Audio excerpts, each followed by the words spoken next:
Sometimes rivers can seem like barriers. Like around here, the Mississippi River. This is one of the few places, well, actually, I should say it's the only place that the Mississippi runs east and west. You know that? You know, predominantly, the Mississippi River runs north and south. Here it runs east and west. In St. Louis, it runs west to east. How weird is that? But it runs east to west, and it separates Illinois from Iowa. So you need a bridge or a boat to get across it. And so this river, this big muddy river, is more a barrier than a connection. And that happens. Lots of things in our lives that get in the way. Get in the way of our health, get in the way of our vitality, get in the way of our spirits growing, get in the way of our minds growing, get in the way of our relationships growing. There's lots of things that can get in the way. Barriers. Rivers can seem intimidating. They can be so deep and so wide, and they can be racing and roiling over rocky rapids, and they can be overflowing like a violent flood. My sister lives in a town called Burlington in Wisconsin, southwest of Milwaukee. And they got 8 to 10 inches, somewhere in that range, 8 to 10 inches of rain within a couple of hours. And turned even the smallest creek. It turned the little depression next to roads into rivers. It boiled over into people's yards and into their homes and their basements and turned life upside down. Rivers are intimidating things. I remember I was rafting with my family and some of my friends on the Arkansas River in Colorado. I'm about to tell this story. You're going to think that my wife's life is a disaster. Now, the truth be told, she's been married to me for a long time, and so in some ways, her life is worse than a roller coaster. It has no end. But we were rafting on the Arkansas River in Colorado, and it was one of those rafts that's sort of longer than it is wide, and there was about 8 of us, and there's 2 seats in the middle of the raft, one step back from the very middle. You know what they call that seat? They call that the ejection seat. Because when the raft runs into something and the river is pushing it, it first folds down, and then it comes up. And the people sitting in that space, right where it folds and comes up, well, they get ejected. So what they told us is that, if somebody falls in the river, keep paddling. Okay? The reason being, you got to get the raft out of the rapids, and the person who goes into the water will just stick their feet facing downstream, and they'll float through the rapids and come out, and then you pick them up. Now, in theory, that makes a lot of sense. Doesn't it make sense? Do not try to get the person, because then you could flip the raft and everybody goes in. So it makes a lot of sense, except when it's your wife who gets ejected. We hit a wall, raft folded down, she's shot straight up into the water and under the raft. And she's not there. Causes me to have a decision.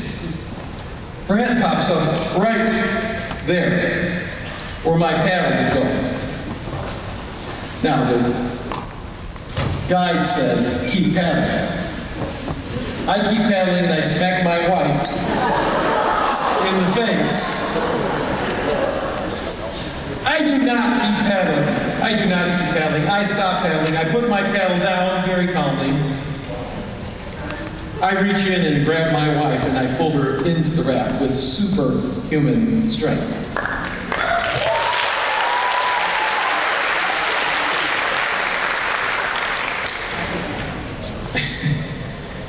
Should I tell the last part? Ellie? Yeah? Okay. So, with superhuman strength, I reach into the water and I pull her into the raft. Now, the only part of her clothing that I could grab was right about there. So as I pulled her into the raft with superhuman strength, her bathing suit went up. Now, the fun part about this whole story, which has, by the way, nothing whatsoever to do with the message tonight, but it is so much fun, I decided I'd tell it to you. So we have a friend who had a bad back, and she decided that she was not going to ride in the raft down the river, but she was on the bus that was going along the road, and every bridge she'd get out and she would take a video of us coming down through the river. We see my wife go up into the air, into the water, disappear because she's underneath the raft. Everybody stops paddling, her head pops up right by me. I reach down, pull her up, and we have a full moon.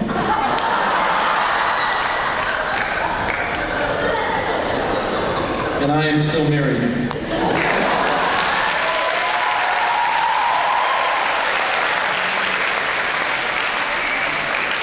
Now, you've got to know, we've been singing tonight, we've been singing all week so far about God's amazing grace. God's amazing grace. This is amazing grace that He should give His only Son to die for us and to rise again for us. It is even more amazing grace that my wife is with me after I did that. But there is a moment that I will never forget, and it is one of the repertoire of my river stories. And it's engaging, isn't it? And I can even turn it into a theological point. Because after all, that's what I do. But we all have river stories, right? Everybody here tonight who walked from George to the next place they had to go in the middle of the river falling from the sky has a river story to be told, don't you? How many of you are still wet? How many of you remembered your baptism with the sign of the cross while the water was pouring down in your head? Yeah. River stories in the Bible are important because they're not just interesting stories. They tell us something about God, and they tell us something about us. They tell us something about not only who we are, who we really are, but whose we are, and what God is willing to do, how far God is willing to go to gather us in. So think about the stories that you know about rivers in the Bible. We've got the Nile River, right? Moses was saved from death when his mother put him in a basket and scooted him out into the Nile River. Years later, after being out in the wilderness, Moses comes back because God sends him back, and Moses sticks his staff into the Nile River and it turns into blood. Pretty impressive sign. First sign for Pharaoh who wasn't paying attention to signs at all. Then, if we were to call the Red Sea a wide river, perhaps one of the most spectacular river stories, water stories in the Old Testament is the people of Israel leaving slavery on their way to freedom, and they're caught between the water and the chariots. And it wasn't Moses' staff that parted the river, right? It wasn't Moses' staff, it was the power of God. It was the amazing grace of God. It was the determination of God to have these people live. The water was a barrier, and it stood in the way of freedom for the Israelites. So God parted the water for them out of slavery on their way to the promise fulfilled. And they wandered for 40 years until they came to another body of water. As Jason told us this morning, the Jordan River, and that water was parted for the people to leave the wilderness and come into the land of promise. Leave that place to come into a new place. There they stood after 40 years in the wilderness. And Joshua, now the leader, points over and says, there's the promised land. There's the fulfillment of the promises of God. Go on over. Go on over. But that river was at flood stage, and it was too difficult to go over, and they couldn't go through it, and they couldn't imagine how. And so God parts the water again. Yeah, rivers can seem like barriers, but not for God. In the Bible, there's more to a river than just a barrier. More to a river than something that just needs to be bridged or parted. Rivers are transitional. Rivers are those things that sort of stand in the Bible as a kind of a sign that we are always moving from something to something. From something back there to something up there. From sin to forgiveness. From death to life. God is always moving us, transitioning us, even when there's no bridge, because God is willing to part the waters so that God's beloved ones can cross over to that other side. So here's the question. How many of you have some transition going on in your life now? Think about it. How many of you have come up to a barrier and feel like, I know that I need to go through this. I need to pass over this. I need to, but I don't know how I'm going to get over it. Look for a river. Look for the water. Because God will part the water so that you can move through the transition to the new thing. I know a family who was in the process of moving back to a place that they had left. They moved, for the most part, to get away. They moved because they had to move. They moved because they needed a change of scenery. They needed a change of surroundings. They needed a change of relationships and influences. But now, after some years away, now they're moving back. They're moving back to the same place they left.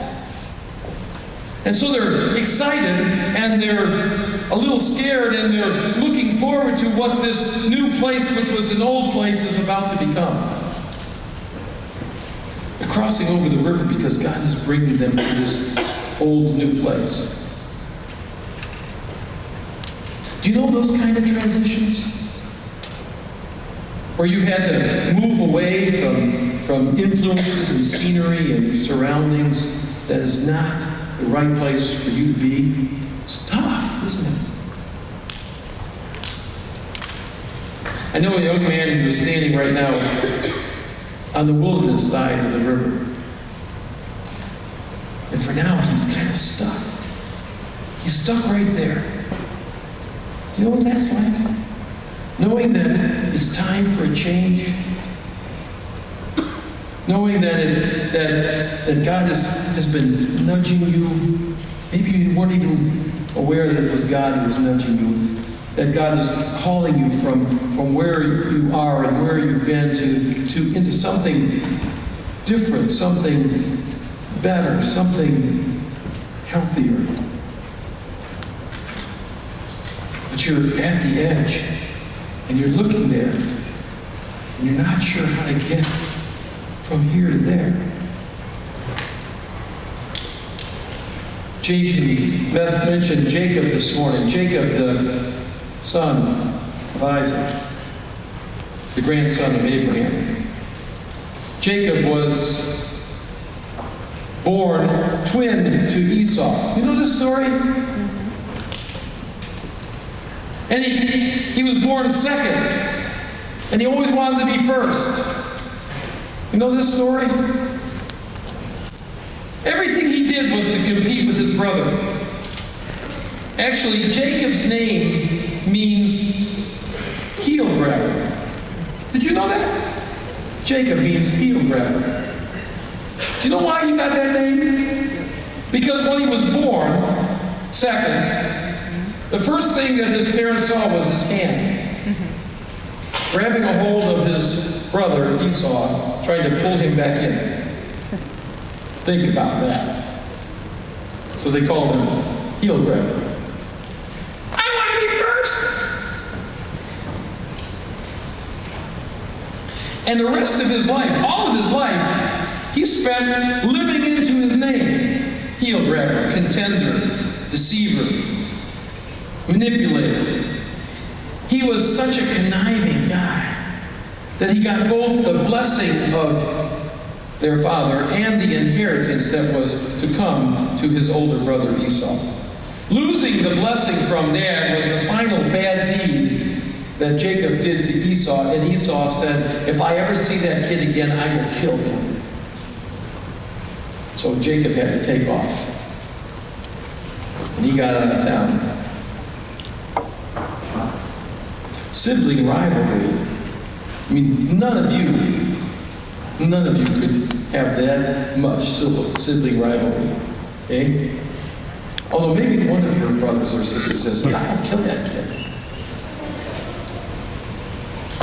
He runs away to the other side of the river, and he's gone for years and years and years. And Jacob finally knows it's time to go home. Time to go back.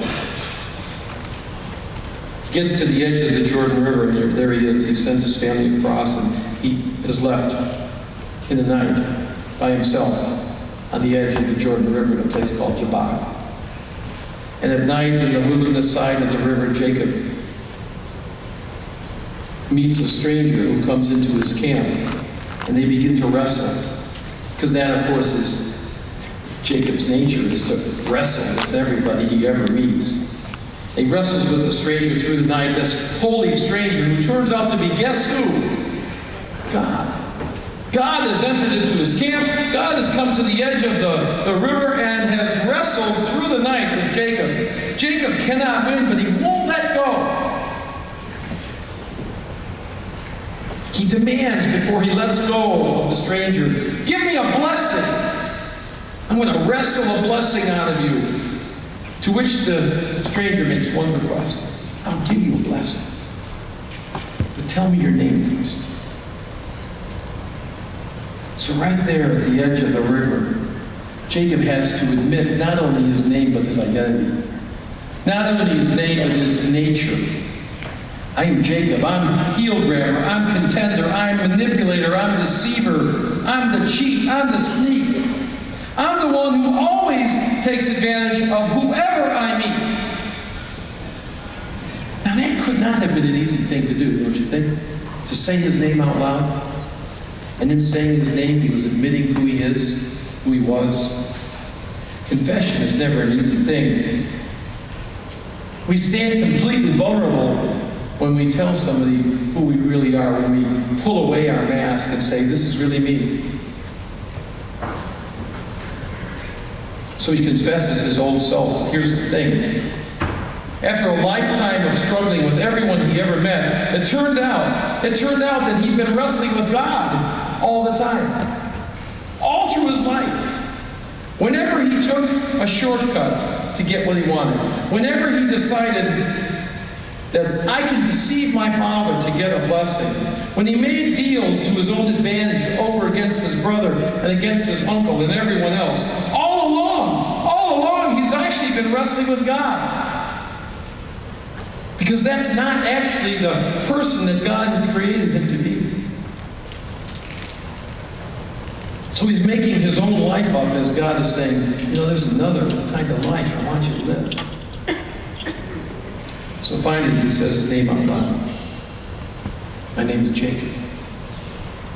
And that's when Jacob sees God face to face, maybe for the first time. We don't just meet God up on the mountaintop in those marvelous, wonderful, incredible experiences. We also meet God at the wilderness side of the river. And it's on the other side of the river that Jacob is blessed with a new name. One that is both honest and affirming. Honest and affirming. God blesses him and says, your name now will be Israel. Can we say it? Israel. Do you know what the name Israel means? Isra means one who wrestles. El is one of the Hebrew words that is translated God. So Israel is one who wrestles with God. And I love the end of the story because God says, you have wrestled with God and you have lived. Now that's got to be mercy. So what a cool name for crossing the river. And I'm thinking it's because of the name that he was able to cross the river. Because the old Jacob, the conniver and deceiver, was never going to go across that river. Was never going to go across and meet Esau. He couldn't. How could he? Then Jacob, the now Israel, crosses the river that morning, and he is both a new man and the same one from the night before. Except that he now knows himself better because he knows God. He knew God who was honest and merciful at the same time. Yes, you are Jacob, but now I'm going to give you a new name. God who gives a new name. God who gives a new life. God who gives grace and forgiveness and maybe another chance to be the one that God has created us to be. Israel knew God at the river's edge, at the river crossing. So when he met Esau, his brother, later that day, it was a way more humble and more straightforward brother who met brother. Now, interestingly enough, God is not just working on Jacob, evidently, but God must have been working on Esau too, because when they meet, Jacob, Israel, says he's sorry, and Esau says, you're my brother. God works on both sides of the river at the same time. Now he comes to the new side of the river, and his life is new, but his life is not perfect. I mean, when is life ever perfect? His new life on this new side of the river is different, maybe better, but it's better because there's now blessing in the seeing, and blessing in the honesty, and blessing for what will be possible because God is now with him, and he actually knows it. Blessed because God had never let him go, even while he was holding on to God. So are you on the wilderness side of the river? Are you wondering what you need to lay down in order to go across? Are you on the wilderness side of the river but afraid to take that first step in the water? The first step of faith? The first step toward change? Maybe you're waiting for the new name. Or have you come already through the river? Have you gone through the time of transition and you're now sort of still dripping and seeing the things that are about to come? Which side of the river are you on? Do you know? Do you know that God has been working on both sides of the river in your life? So I was talking to that family who is in the process of moving back, and they said that they have been talking together as a family about what they expect in this new old place. And so I shared with them some ideas about endings and beginnings. I had been reading, years and years ago, I read this little magazine called Alive Now. And I've kept it all these years. By the way, while I'm up here, guess what's going on back in my office at home? My wife is over in my office at home. Now you need to know that my office is a mess. That would be one four-letter word for it. It's a hot chocolate mess, as one of my friends says. It's a disaster, right? But she decided that while I was gone, she would go in and clean it up. So like, every time I talk to her, it's like, hi, I say, how am I doing? Well, you're cleaning up my mess. But I told you I'm a graced person, and she's still talking to me, so far so good. Somebody said, let's have lab be 2 weeks. I figure if lab was 2 weeks, then my office would be completely organized. Or 6 months. Anyway, so I still had this little magazine called Alive Now. My wife is now going through all the magazines that she found in my office that are like from 1983 and asking, do you really want all these magazines? And the answer is, well, yeah, because I'm going to use this one tonight. Inside of this little magazine called Alive Now, I found these things that this little outline for beginnings and endings. And so I used this with this family that I'm talking to. I said, here's some things to think about. And I have shared these with you in the middle of your devotion book. Looks like that. It says, some things to do when you're crossing a river, and some things to do when you've crossed over to the other side. So how about this? When something is ending in your life, first ask yourself what you learned from the experience that now is coming to an end. And how have you grown because of it? You know, we don't only grow when good things happen, we grow when hard things happen, right? So when we've gone through a difficult time, we can ask the question, what have we learned from this experience? Someday we should celebrate what we've learned. Number 2, allow yourself to grieve for what is past, for what is over, for what is now behind you. Someday you should maybe have a proper burial for what is back there. 3, start picturing yourself and picturing your future without this thing that has now come to an end. And then step into the river and go through. When you're going through a transition, when you're walking into the river, I call this learn, grieve, and look forward. What have I learned? How am I missing what's gone? How will I move into this new thing? And then once you've sort of gone through the transition, once you're on the other side, maybe there's 3 things we could do as well for being in that new thing, in that new place. Begin the new thing, not intending for it never to end. But with the expectation that you will learn and you will grow in this new beginning and find out where it leads. Number 2, accept this new experience in this new place on its own terms. It will not be what anything was before it. So take it as it comes. Don't try to repeat the past or duplicate what has been before. This is a really important lesson for Leadership Lab, is it not? You can't make this year look like last year. You can't make this year look like your first year. Accept it, receive it as a gift that it is in the moment that it is.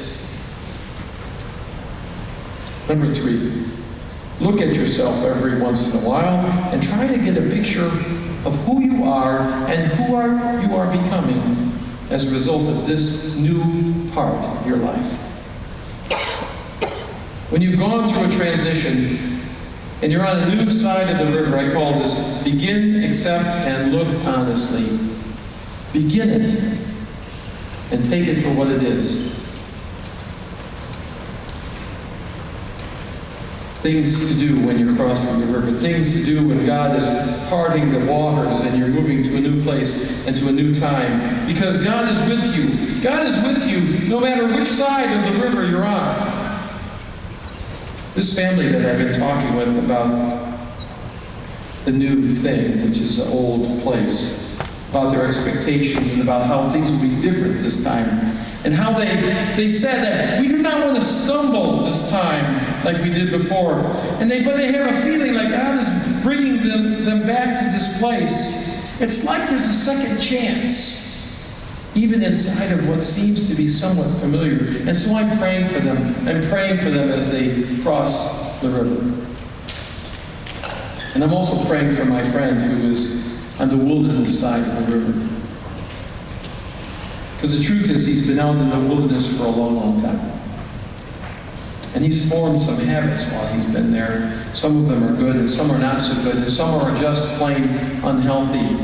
And right now he's standing on the wilderness side of the river, wanting to cross over, but he's afraid. He's afraid that he won't be able to take on this new life without hanging on to the old habits. He's afraid that he'll go back to the bad stuff and to the bad decisions of the wilderness. And he's thinking that on the wilderness side of the river, even while he senses that God is calling him to a new thing, and he's not sure he can take the step. So he's kind of stuck. I'm praying that he will see God and realize that God has been with him in the wilderness and is bringing him to this very moment. I'm praying that he will see God on the other side of the river, calling him over. And I'm praying that he will sense that God is making a way for him through the waters.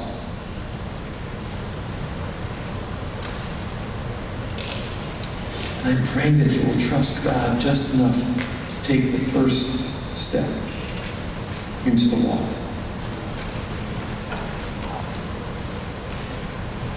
So what side of the river are you on? And is God parting the water for you? Have you begun the new thing?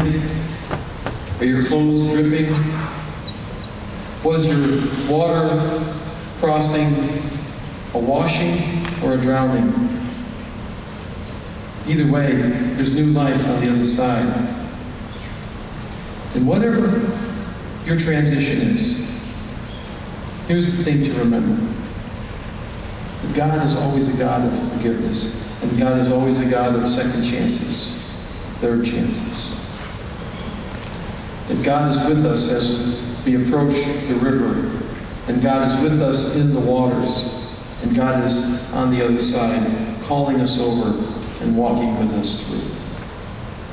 How good is God? God is good. All the time. All the time. God is good. God is good.